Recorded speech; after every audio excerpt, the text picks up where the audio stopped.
Bonjour à vous tous, donc aujourd'hui un petit tuto concernant toujours ma pose de parquet qui avance tout doucement parce que j'ai fait pas mal de mécanique donc j'ai pas eu trop le temps de m'en occuper. Donc me revoilà là. Donc ici vous avez fait une vidéo il n'y a pas très longtemps avec le petit outillage que j'avais trouvé chez Monsieur Bricolage pour faire des reports d'angle.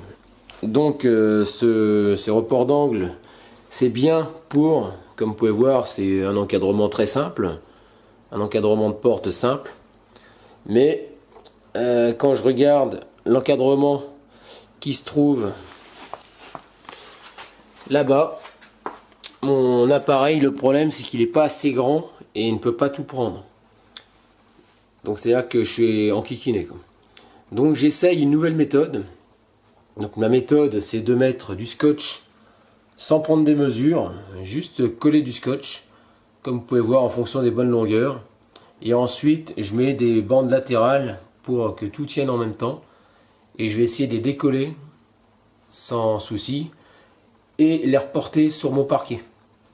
Comme ça j'aurai déjà l'empreinte, et si j'arrive à le reporter directement sur le parquet avec la bonne empreinte, je vais pouvoir me lancer dans la découpe sans prise de cote, tout simplement.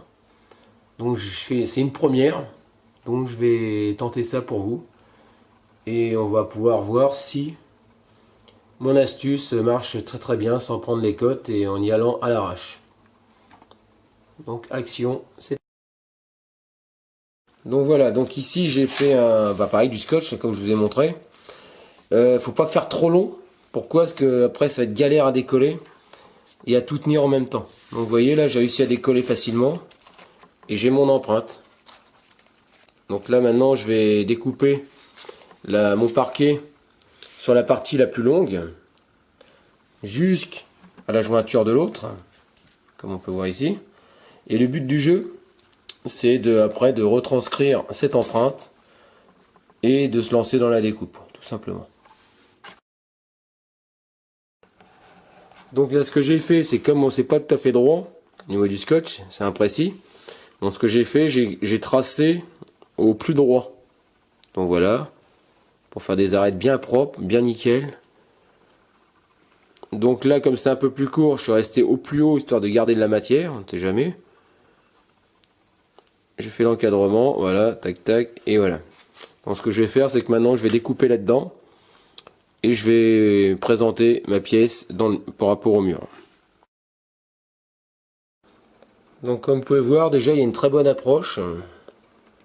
Donc là, maintenant, je vais faire des petits traits de façon à essayer de mieux redessiner et de faire une approche complète sans faire de bêtises. Donc ce qu'il faut faire, c'est qu'il faut laisser à peu près 5-6 mm facile, voire même 8 je crois de mémoire, pour laisser un jeu de dilatation. Donc voilà, donc avec la méthode du scotch, vous voyez, c'est pas trop mal. Donc j'ai des petites retouches à faire, mais déjà ça fait une grosse approche pour ne pas se louper, quoi. Donc sans prendre de cote, vous voyez, en 5 minutes c'est fait, quoi.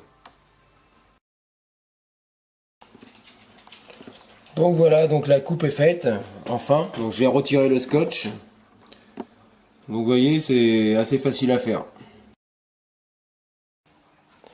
Donc voilà la fameuse découpe. Elle est enfin terminée.